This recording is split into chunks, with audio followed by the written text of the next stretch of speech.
Assalamualaikum warahmatullahi wabarakatuh. Selamat pagi anak-anak. Selamat bertemu kembali dengan kegiatan pembelajaran jarak jauh di masa pandemi COVID-19. Kalian perhatikan di situ gambar ahli biologi sedang membuat vaksin. Ya, kita doakan juga semoga para ahli segera berhasil menemukan vaksin untuk COVID-19 sehingga pandemi ini bisa segera berakhir. Oke, untuk kali ini kalian akan Bu Arit ajak untuk belajar metabolisme. Ya, metabolisme. Nah, kalian sudah sering mendengar istilah ini. Ya. Apa sih sebenarnya proses metabolisme ini? Kalian yang harus kalian pahami sebagai KD dari materi ini, kalian nanti bisa menjelaskan proses metabolisme dan psikomotornya, bisa menyusun laporan hasil percobaan dan seterusnya. Sedangkan IPK-nya, indikator pencapaian kompetensi, di antaranya mengidentifikasi, menjelaskan, kemudian melakukan percobaan, menyusun laporan dan lain-lain.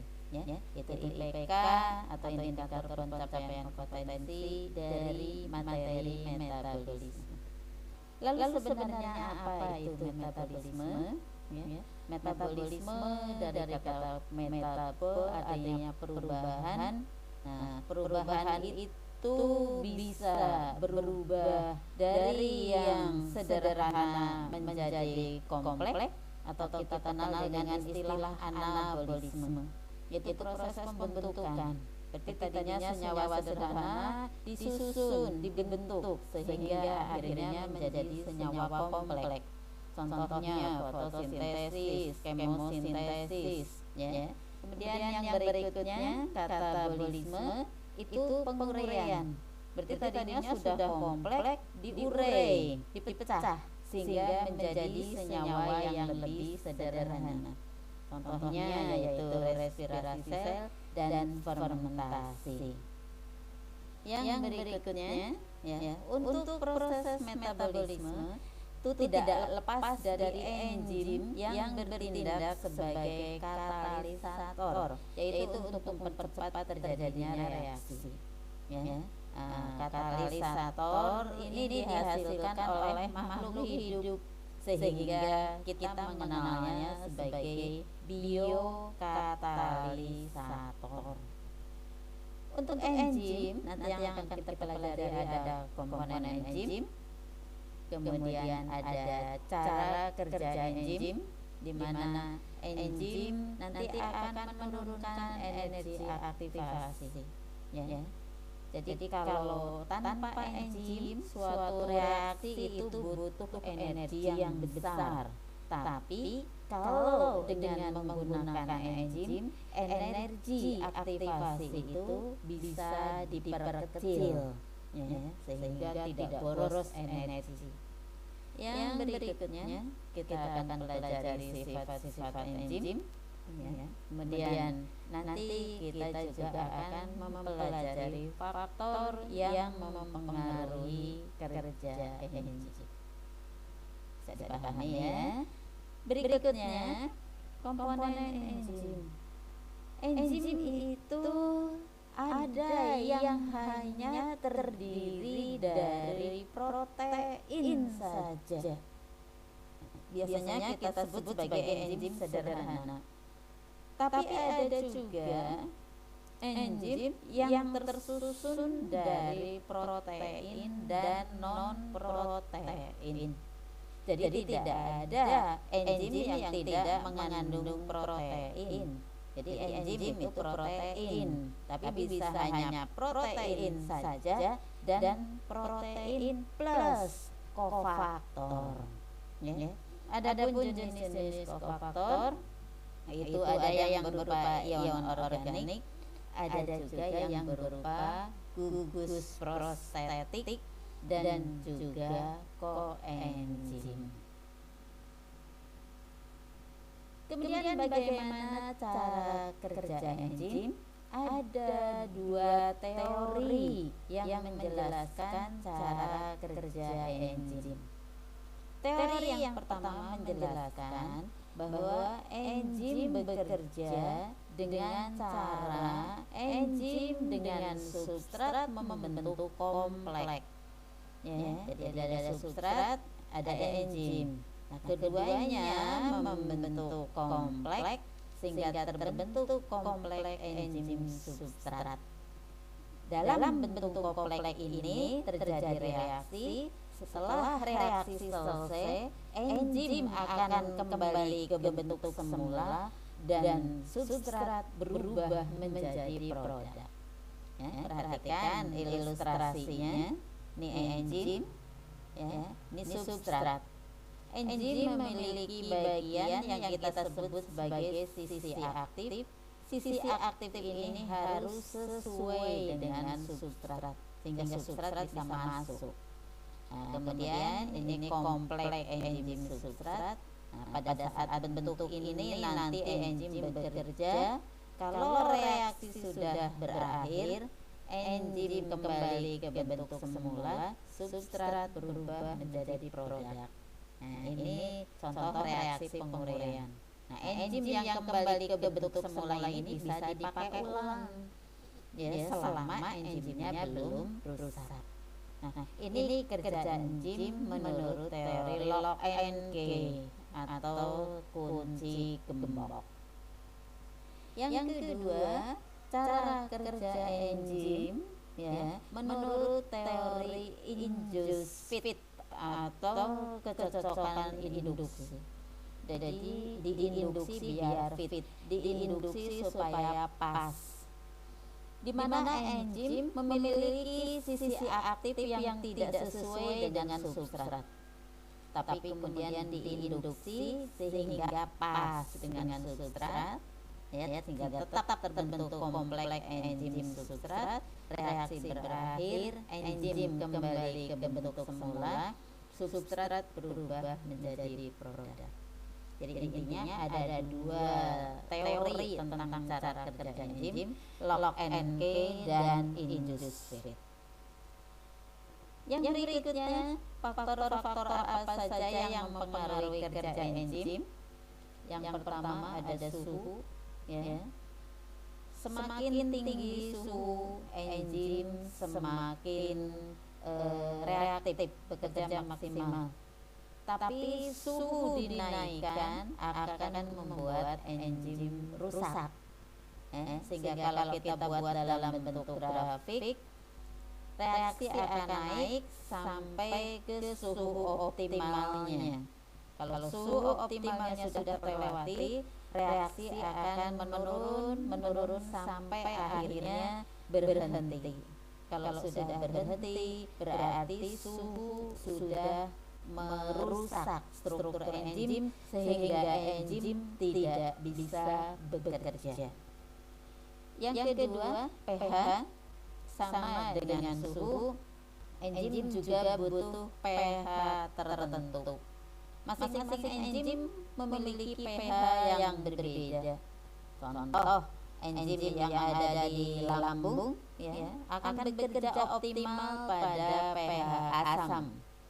Sedangkan tialin yang di mulut bekerja pada pH netral. Yang berikutnya, faktor yang mempengaruhi kerja enzim juga ada aktivator dan inhibitor.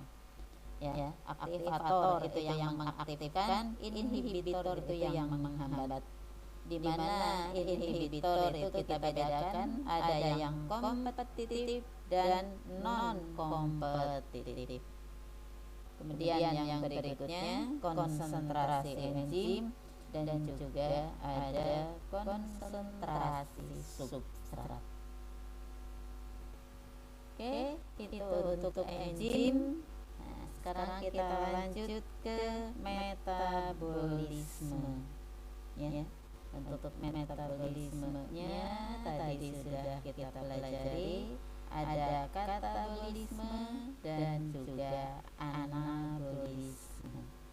Kita kita pelajari dulu. Yang pertama, katabolisme karbohidrat kita bedakan menjadi respirasi aerob, di mana respirasi ini menggunakan glukosa sebagai substrat dan oksigen sebagai penerima hidrogen terakhir, sehingga nanti karbohidrat itu C6 kalau sudah mengalami respirasi aerob akan diubah menjadi senyawa C1 dalam bentuk CO2 dan H2O serta energi dalam bentuk ATP. Ternyata reaksi ini berlangsung dalam beberapa tahap yang tiap tahapnya itu dikatalis oleh enzim sendiri-sendiri. Yang kedua, tahapnya ada glikolisis, ada dekarboksilasi oksidatif, dan ada siklus Krebs. Kemudian terakhir itu transport elektron. Respirasi anaerobnya kita bahas nanti saja. Ada dua, yaitu fermentasi alkohol dan fermentasi asam laktat. Oke, kita lihat yang pertama, tahapan dari respirasi aerob. Yang pertama, glikolisis, merupakan rangkaian reaksi pengubahan glukosa menjadi asam pirufat dengan menghasilkan NADH dan ATP. Sifat-sifat glikolisis bisa berlangsung secara aerob maupun anaerob. Jadi namanya respirasi aerob, tapi bisa diawali dengan proses anaerob, yaitu glikolisis. Kemudian ATP dan ADP berperan dalam pemindahan fosfat. Jadi fosfat itu bisa dilepas dari ATP, lempar ke ADP dan seterusnya. Dalam glikolisis ini juga terjadi kegiatan enzimatis dari ADP dan ATP. Bagaimana proses glikolisis ini berlangsung?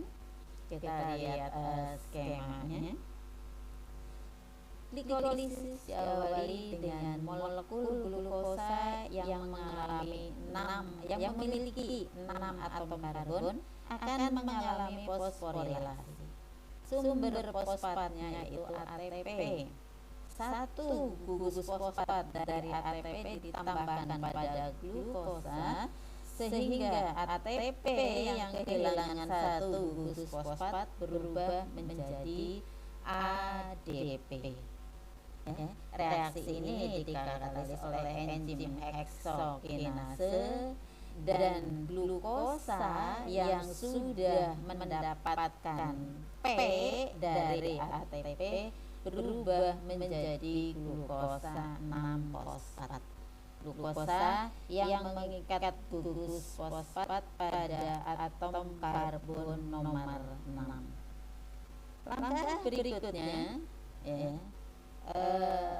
itu hanya isomerasi, di mana glukosa akan diubah menjadi isomernya, yaitu fruktosa. Mungkin di kimia kalian sudah tahu, glukosa dengan glukosa itu rumus molekulnya sama, tapi rumus bangunnya berbeda. Itu kita sebut isomer. Jadi glukosa 6-fosfat diubah menjadi fruktosa 6-fosfat. Maka enzimnya juga fosfoglukosa isomerase. Yang berikutnya, fruktosa 6-fosfat kembali akan mengalami fosforilasi seperti glukosa di awal. Kalau tadi glukosa yang mendapatkan fosfat dari ATP, kali ini fruktosa mendapatkan fosfat dari ATP, sehingga ATP yang kehilangan fosfat berubah menjadi ADP. Glukosa 6-fosfat berubah menjadi glukosa 1,6-bifosfat. Jadi fosfatnya ada 2 di atom karbon nomor 1 dan nomor 6. kalau kita lihat di sini sudah ada 2 ATP yang dipakai. Ya, berarti reaksi glikolisis di awal itu endergonik, memerlukan energi. Ya, tapi nanti energi yang dihasilkan jauh lebih besar. Ya, sehingga kalau kita hitung modal, modal 2 hasil 4 kan tetap ada 4 hasil. Ya. Kemudian fruktosa 16 bifosfat inilah yang akan mengalami penguraian yang sesungguhnya, ya, dengan bantuan enzim aldolase. Fruktosa 16 bifosfat akan diubah menjadi senyawa dehidroksiaseton fosfat atau DHAP dan gliseraldehid 3 fosfat. Ini biasa dikenal DHAP, ini biasa kita kenal PGAL. Tapi DHAP ini juga nanti akan diubah menjadi PGAL. Ya, berarti di sini senyawa 6C sudah pecah menjadi 2 molekul, masing-masing memiliki 3 atom karbon. Yang berikutnya, gliseraldehid 3 fosfat, ya, akan mengalami dehidrogenase, akan melepaskan atom hidrogen. Atom hidrogennya diterima oleh NAD sehingga NAD berubah menjadi NADH. NAD itu nikotinamid adenin dinukleotida. Demikian juga PGAL yang satunya, ya, melepaskan H diterima oleh NAD sehingga menjadi NADH. Ya, berarti kalau dari 1 PGAL itu 1 NADH hasilnya. Tapi kita tetap berhitung dari 1 molekul glukosa, berarti dari 2 PGAL, berarti ada 2 NADH. Nah, PGAL yang sudah kehilangan oksigen akan berubah menjadi 1,3 bifosfoglycerat. Ya, 1,3 bifosfoglycerat. Ya, jadi asam fosfoglycerat di mana gugus fosfatnya ada 2 di atom karbon nomor 3 dan nomor 1. BPG kemudian akan melepaskan fosfatnya, ya, jadi fosfatnya akan dilepas 1. Fosfat yang dilepas diterima oleh ADP, ADP yang menerima fosfat menjadi ATP.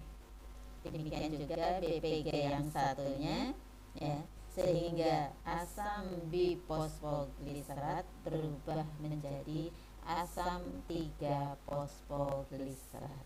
Berarti fosfat yang di nomor 1 yang dilepas diterima ADP sehingga terbentuk ATP.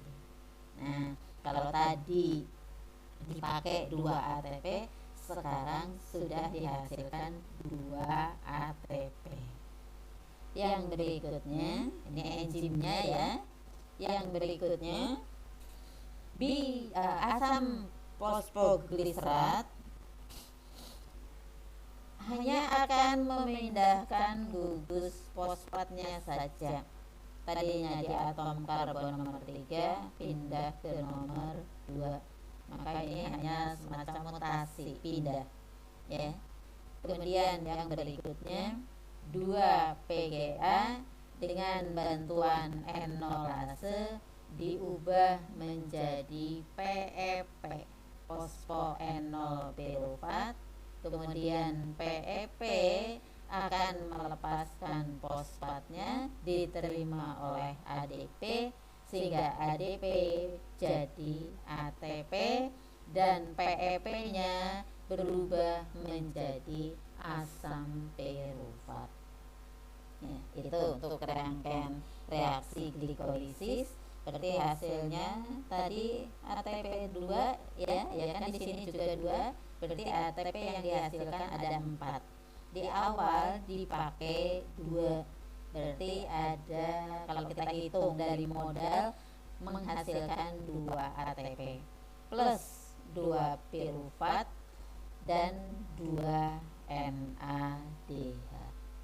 Sehingga kesimpulan dari glikolisis ya, yang pertama glikolisis rangkaian reaksi pengubahan molekul glukosa menjadi asam pirufat dengan menghasilkan NADH dan ATP, berlangsung di sitoplasma.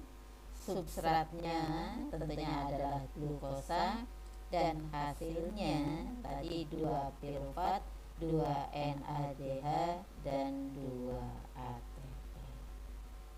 Oke, cukup jelas anak-anak ya. Mudah-mudahan kalian bisa memahaminya. Hanya saja kalian tidak bisa bertanya langsung ya. Boleh nanti tanya via WA ya, di WAG ya, terus A1. Oke, tahap berikutnya setelah glikolisis adalah siklus Krebs. Tapi sebelum siklus Krebs ada reaksi transisi yang kita kenal dengan istilah DO, dekarboksilasi oksidatif. Kalau glikolisis berlangsung di sitoplasma, kalau DO sudah masuk ke matrik mitokondria. Ya, kalian tentunya masih ingat dengan mitokondria itu ada isi mitokondria itu matrik. Nah, ini tempat berlangsungnya reaksi dekarboksilasi oksidatif. Substrat untuk dekarboksilasi itu hasil dari glikolisis, yaitu asam pirufat. Ya, jadi asam pirufat kalau ada oksigen akan masuk ke matrik mitokondria. Di matrik mitokondria, asam pirufat melepaskan satu atom karbonnya, ya. Atom karbon yang dilepaskan digunakan untuk membentuk CO2. Selain itu, asam pirufat juga melepaskan hidrogen, diterima oleh NAD+, sehingga terbentuk NADH. Sehingga asam pirufat yang sudah kehilangan C, atom karbonnya tinggal 2 yang kita sebut sebagai gugus asetil. Gugus asetil bereaksi dengan koenzim A membentuk asetil koenzim A. Jadi hasil dekarboksilasi oksidatif itu 2 NADH untuk 2 pirufat ya. Kita ngitungnya dari 1 glukosa. Ini kan pirufatnya 2. Jadi dari 2 pirufat itu dihasilkan 2 NADH, 2 CO2 dan 2 asetil koenzim A.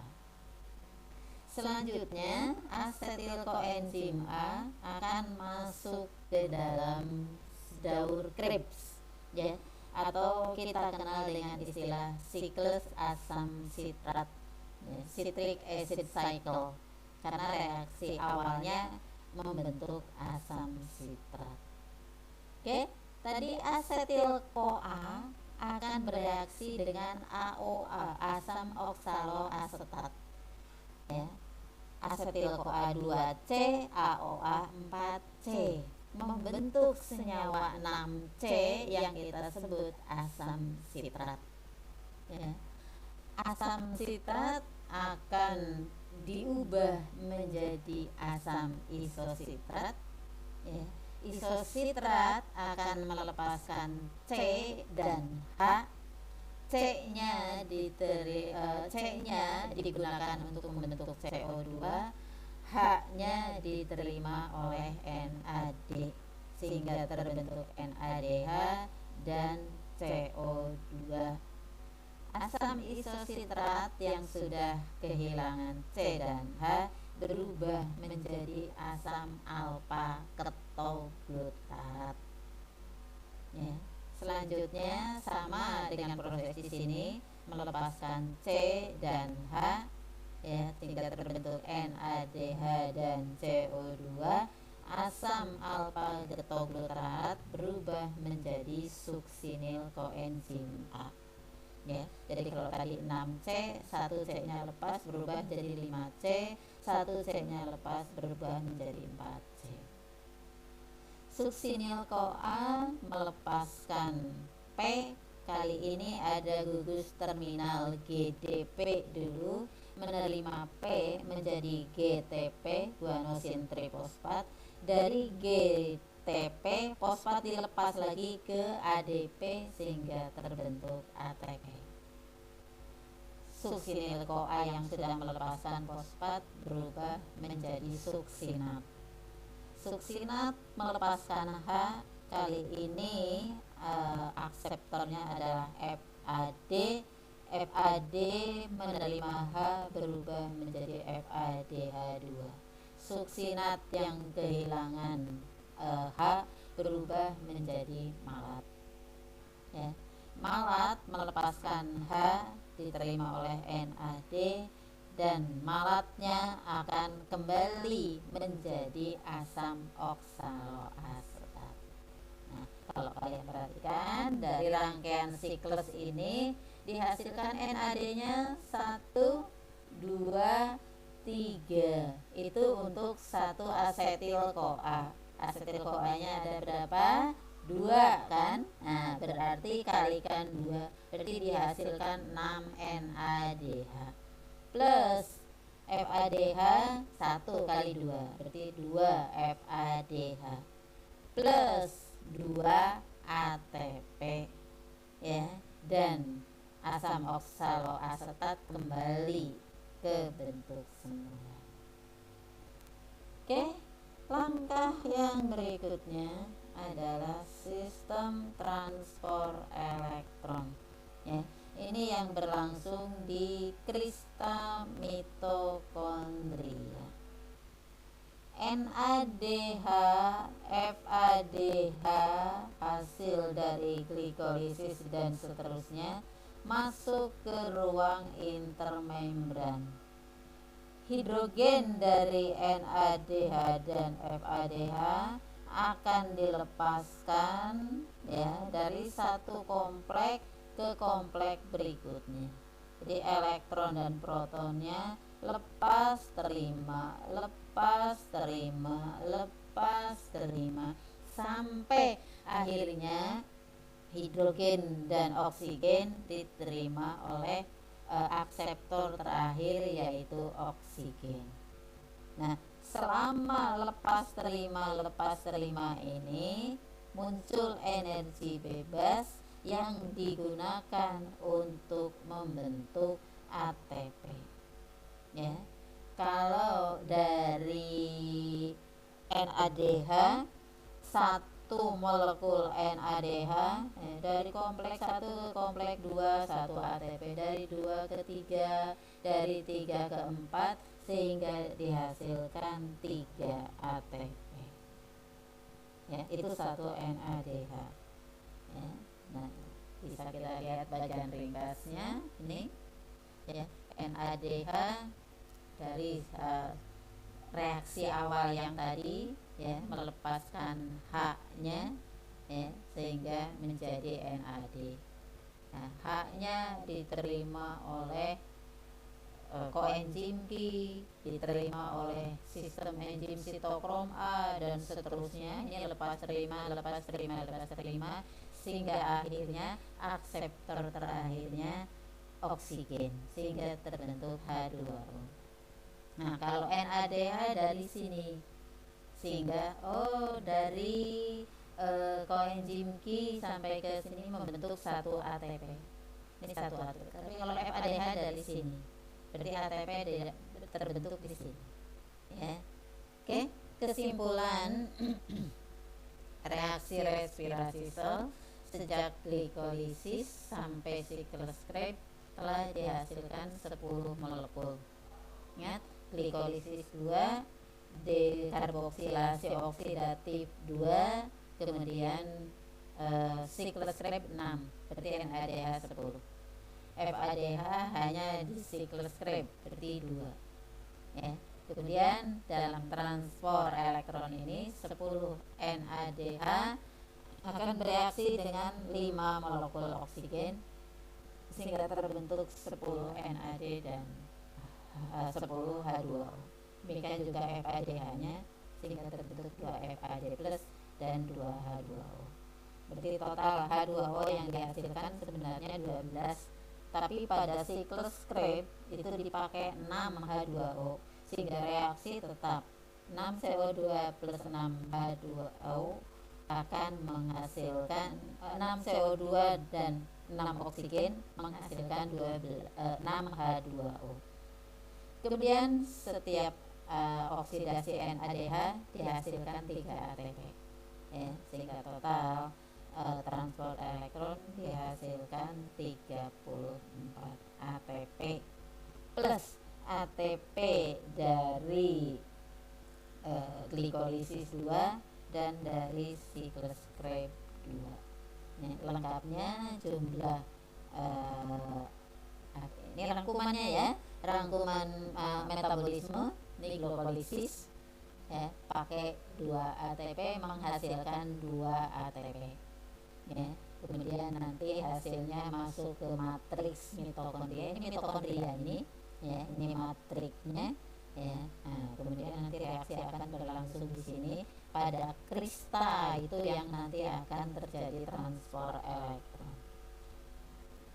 Kemudian bisa kita lihat tabel proses respirasi aerob ya, kalian cermati dari glikolisis tempatnya di mana, hasilnya apa.